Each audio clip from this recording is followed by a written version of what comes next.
This episode of the Lloyd's List podcast is brought to you by Lloyd's Register. Visit lr.org for more information.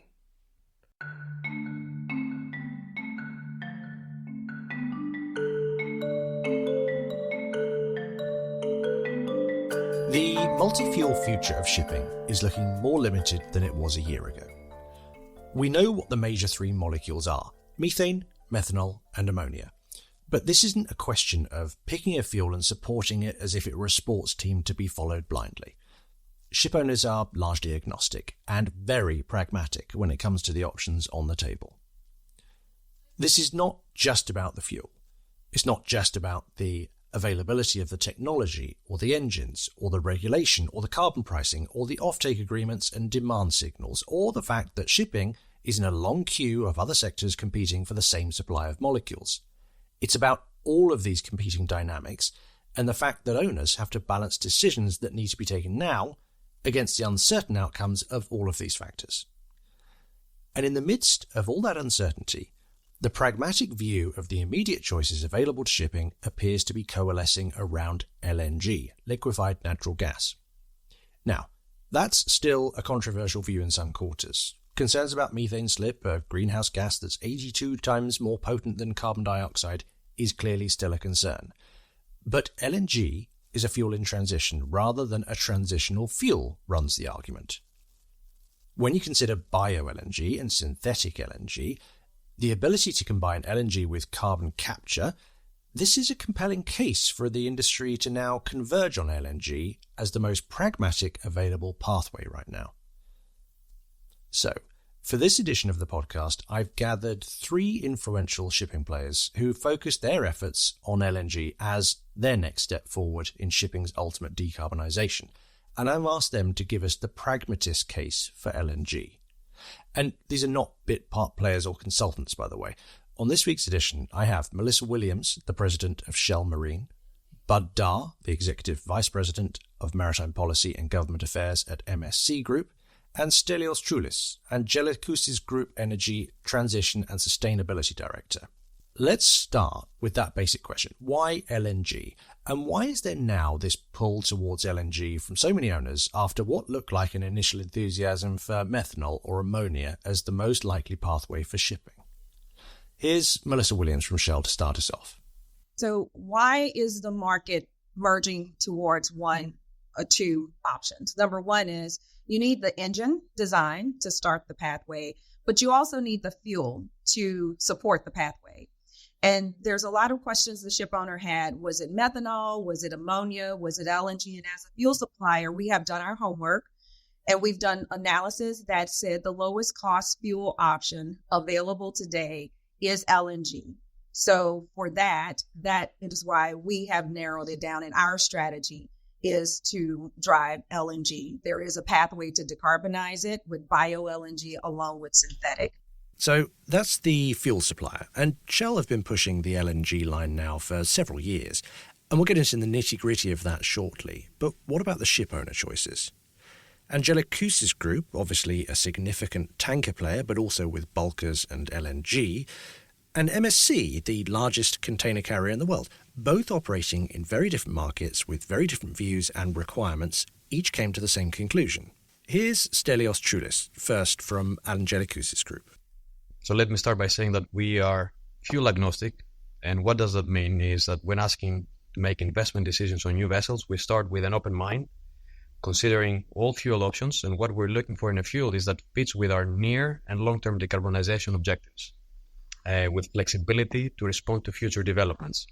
So when we look at what's available and safe to operate today, we arrive at LNG. LNG with tightly controlled methane slip delivers greenhouse gas savings today and has the potential to get to near zero through the use of LNG platform via biomethane and synthetic methane.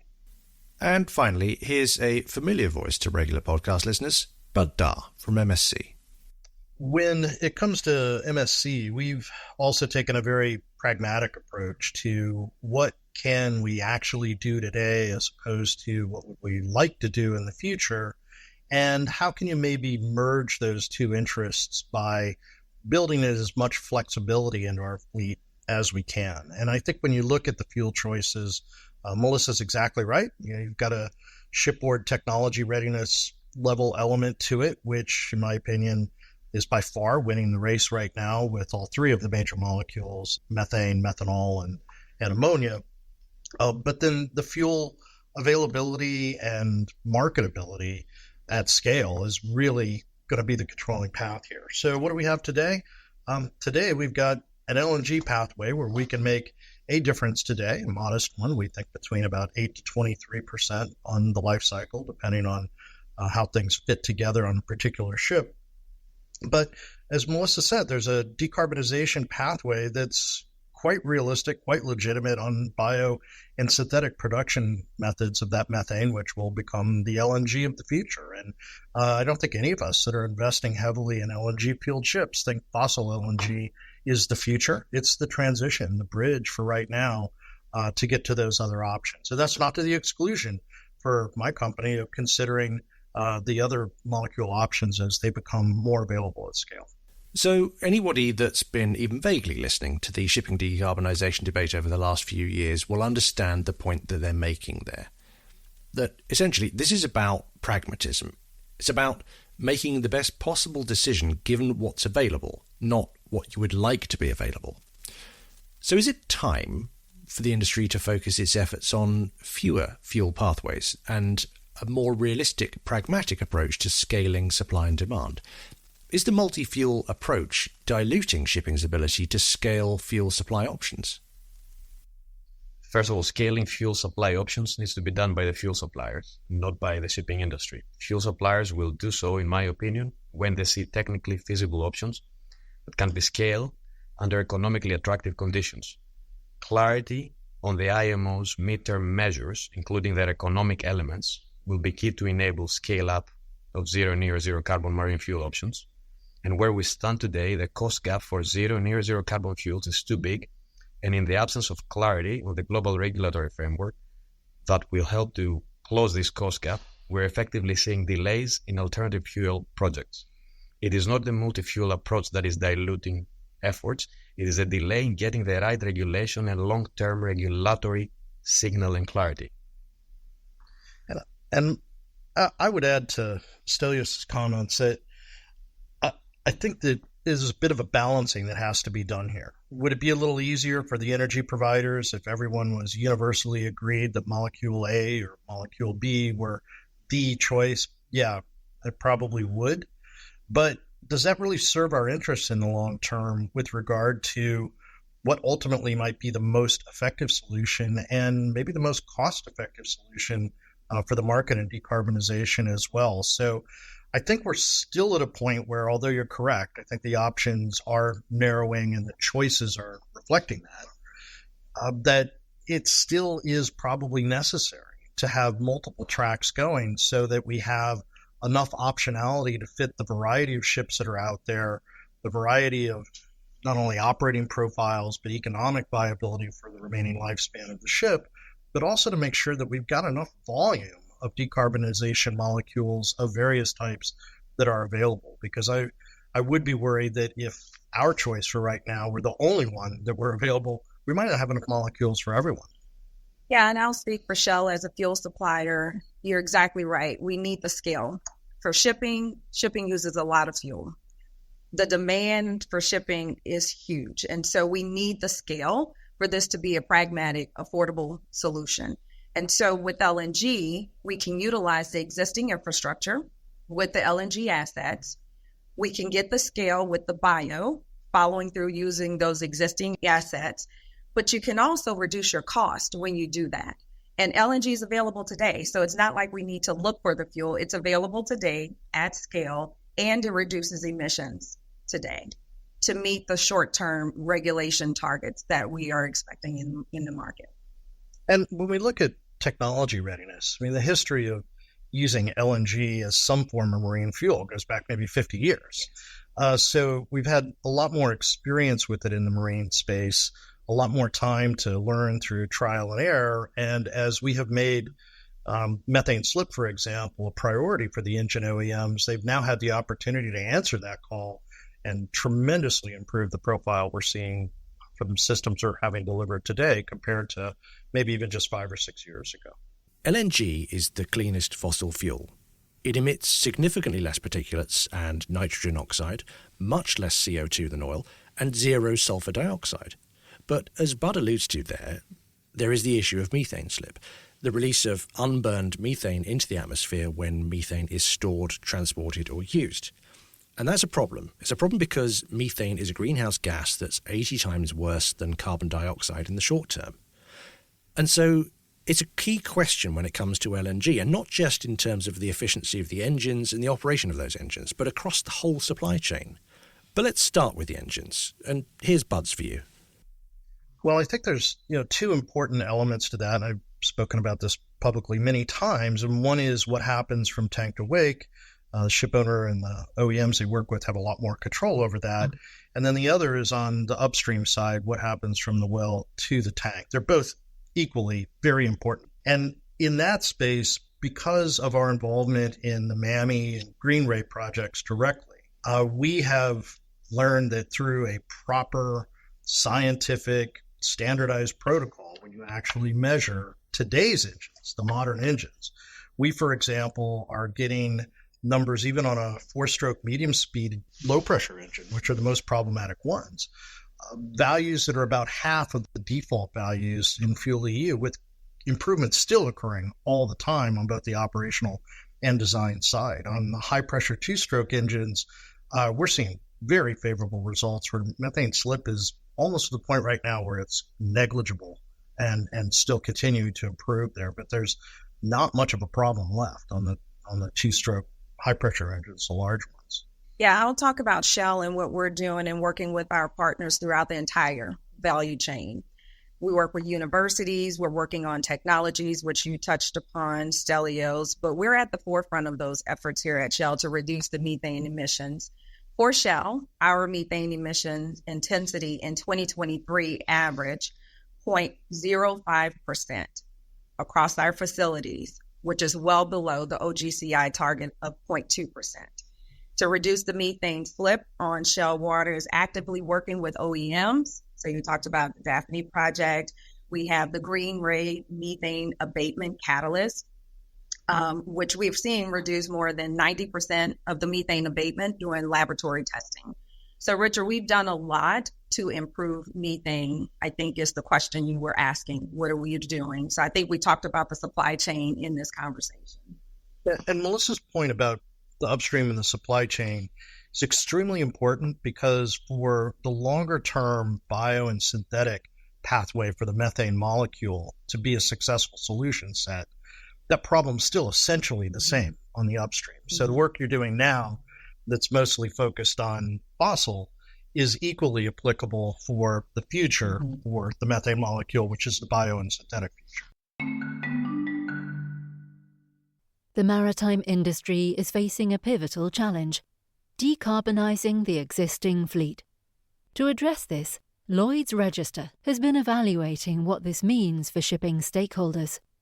Lloyd's Register's Engine Retrofit Report provides a comprehensive overview of fleet and technology readiness to transition to alternative fuels, including methanol and ammonia.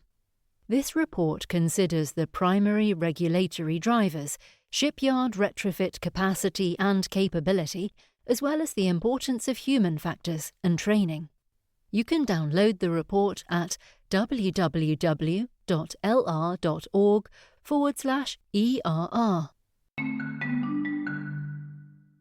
Okay, so methane slip is being addressed, but by far the biggest challenge for LNG is the carbon atom at its core. And here is the point at which bio-LNG comes in, and that's what you're going to be hearing about a lot from now on. Derived from renewable sources such as organic waste, bio-LNG offers the potential for carbon-neutral shipping. Bio-LNG is more than just a cleaner fuel, it's a crucial component of the circular economy. Produced from waste products, it addresses waste management challenges and provides a sustainable energy source. But, and there is a big but, it is the question of scalability and how much supply shipping can reasonably expect to get into its tanks. So let's talk about the bio LNG, because synthetic, I would think, is so far down the timeline. We'll talk about the bio. It depends on the availability of renewable biomass feedstock availability and mass balancing, enabling the bio from a regulatory standpoint. And so the likelihood of that depends on the regulations and the requirement of that to drive the signal of demand for investment in those facilities. So as per IEA, current biomethane, just to put it into context, Richard, current biomethane production is at the range of 35 million tons oil equivalent. Okay, so that's 10-20% of the current total marine demand. Now, with global feedstock available to reach up to 700 MTOE, that's 2 or 3 times the total marine market, or 20% of the global total 40 cm gas market. It just gives you a sense of the scale. But the question is, how can you bring all that economically into the market and make it available at affordable levels to serve the industries, not only our industry but the other industry as well, because it's a cross-sectoral pool that you have for these nice little molecules. Just as a sense of how big that could end up being. Yeah, and I'll point out, I think that question about bio feedstocks and the analysis around it is not solely limited to biomethane or bio LNG as well. I mean, biomethanol basically competes for the same feedstock, and in some cases, the biomethane is a feedstock for the green-ish methanol that's produced from it. So one point that I think is an additional factor as we look going forward how we get scale is when it comes to bio production, the scale of the individual facilities tends to be considerably smaller. So there's a lot of work on the logistics side that has to go into aggregating production from a lot of different sites. Whereas I think once the demand signal is there to stimulate the investment from the energy providers, if we can get on to the synthetic production, larger facilities can be built that will concentrate production in one place rather than having to aggregate a large number of smaller production facilities to get the amount of volume that we'll need. And Richard, to add more to that, is just to stimulate that development of the carbon bio or synthetic LNG, but let's talk about bio. You need a stable global regulatory set. And we said that, and we keep saying that because it's very important. This allows the development of such fuels in the most efficient and cost-effective way. And also, what is that? Is because you need regulatory tools to support it, like mass balancing, like book and claim, because in that context, you can optimize the transport of these low carbon gas molecules. So you need, the molecules plus the facilitation for them to be accepted. So for instance, if you have, a mass balance normalization between EU and US, that's key. Okay. As that would be at the IMO level. Okay. And you need all of that because what you don't want to do is you don't want to be transferring molecules when, you can have systems that you don't need to. And it's more efficient, it's less carbon, you waste less, there's more molecules for everybody because everybody will need them. That's a particularly important point because right now we're facing a very practical challenge, which you kind of only get to once you're getting close to implementation on the EU regulations that basically, for example, biogas as a feedstock produced in the US, the largest producer, is not acceptable in the EU Union database. So therefore, for applicability into Fuel EU, that should change. I mean, that's taking a huge opportunity out of the marketplace. So I think, broadening the vision for mass balance and hopefully book and claim not only will make more options available to get those molecules on the water faster, but they also will increase the demand pool because it will be available to a larger scope of users to send the signal that the major energy providers are waiting for to make enormous investment decisions with long lead times to get these large production facilities and capabilities in place. Of course, when we're talking about scale, it's important to note that while we're talking to 3 very big players here, Shell, MSC, and Angelicous's group, shipping's ability to send the right demand signals and influence the scalability of these fuel choices is still relatively limited. Shipping's bid to get hold of these new molecules is not happening in isolation, and frankly, it's not even at the front of the queue. Well, let's start by saying, Shell is, what they are in the energy provider market, a very, very large player. Angela Koussis and MSC, large as we are, we're still, a relatively small number of the 60,000 ships that are out there. We just happen to be concentrated in two large enterprises in our specific space. But, when you think about it collectively, shipping uses about 4% of the world's fuel. And although that number will change over time, it's 4%. There's another 96% out there that is probably going to be more capable of driving energy markets. So one of the tricks for us is to find ways in shipping that we can, first of all, show we're ready. And if provided with the molecules, we are going to continue to be leaders as we are today, which wasn't always the case, Richard, as you know. And then the second thing is that we can help solve that other 96% of the problem is shipping. And that's where I think the Clean Energy Marine Hubs project has been really an interesting one for me to be involved with. And it's led by ICS, IRENA, and IAPH, and then a number of governments that are now getting very closely involved where, we're looking at ways where shipping can be the force that's really needed here to transport large-scale amounts of the molecules for the alternative fuels from the points of production where it makes most sense to make the fuels to the points of consumption where the greatest demand is sooner rather than later.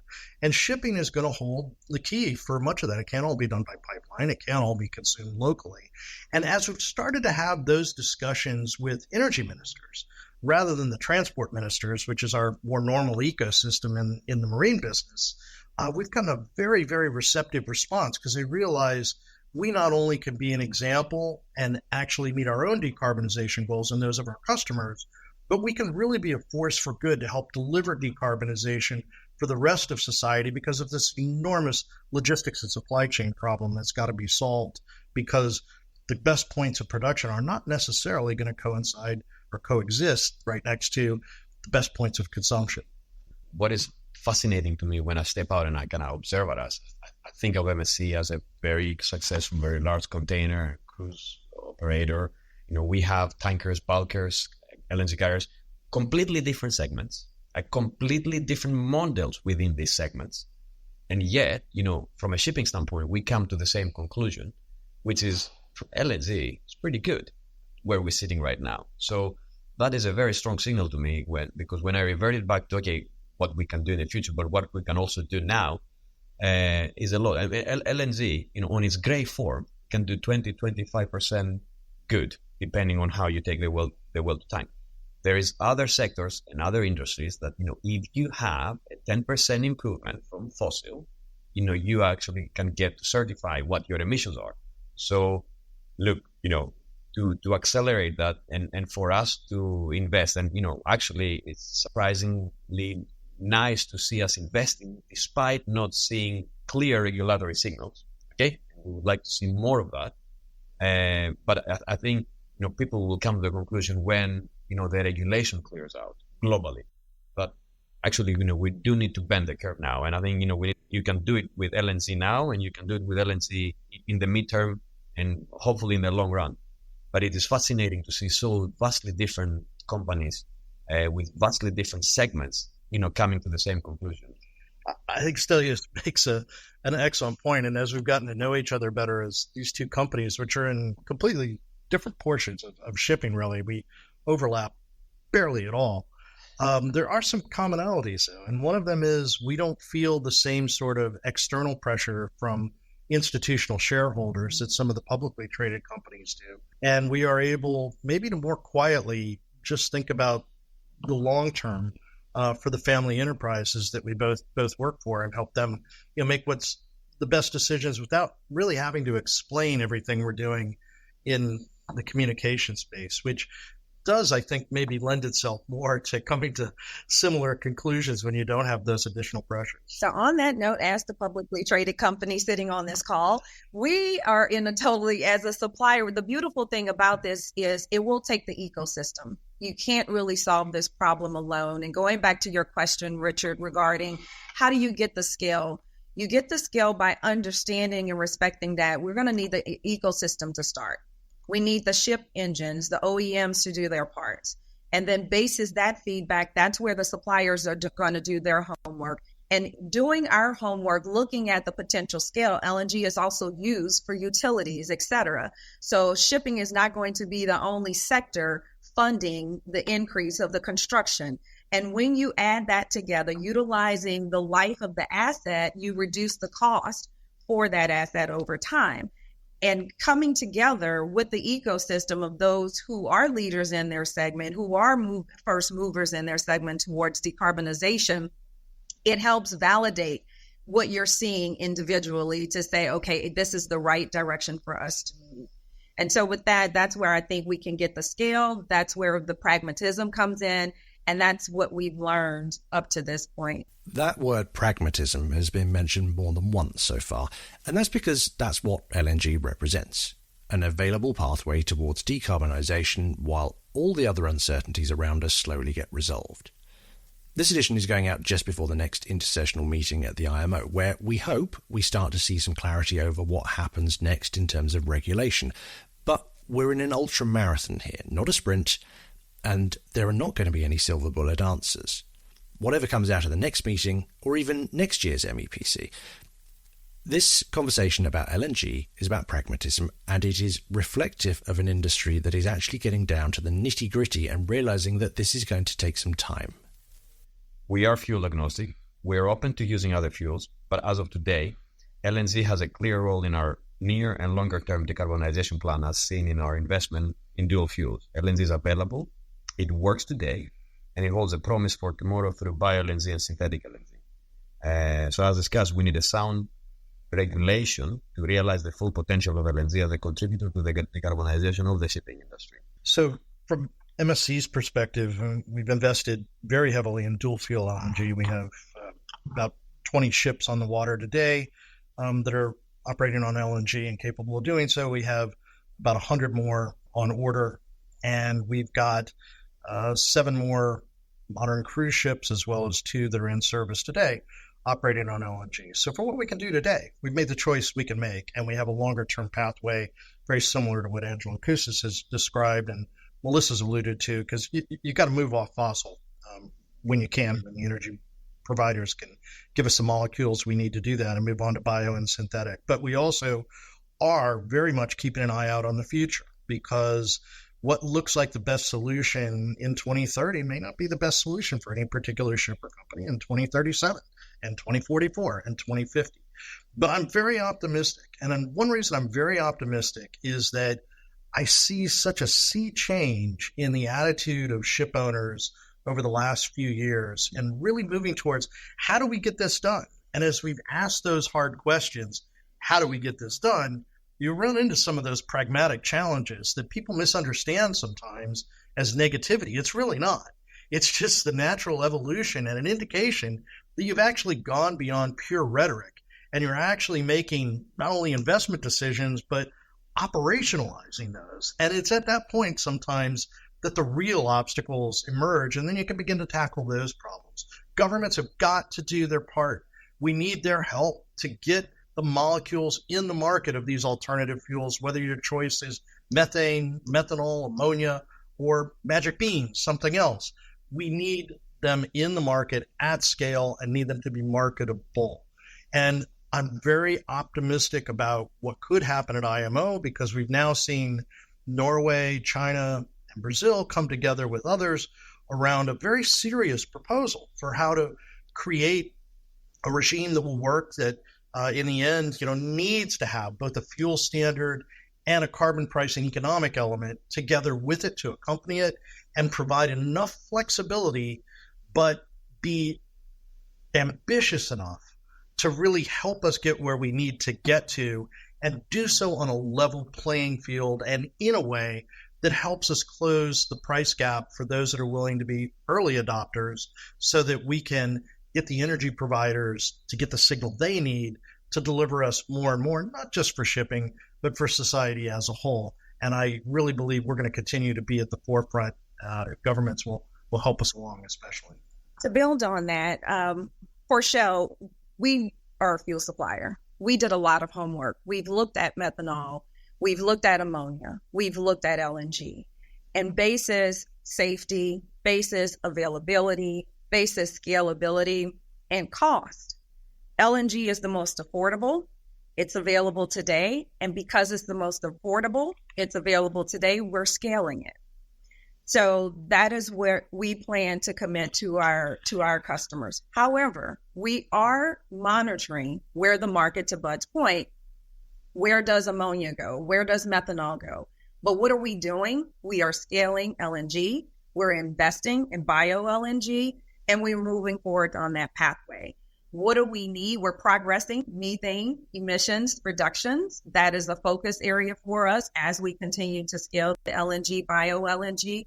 But what do we need? Well, we need our global regulations. We're clear in incentivizing the market to use these low carbon fuels.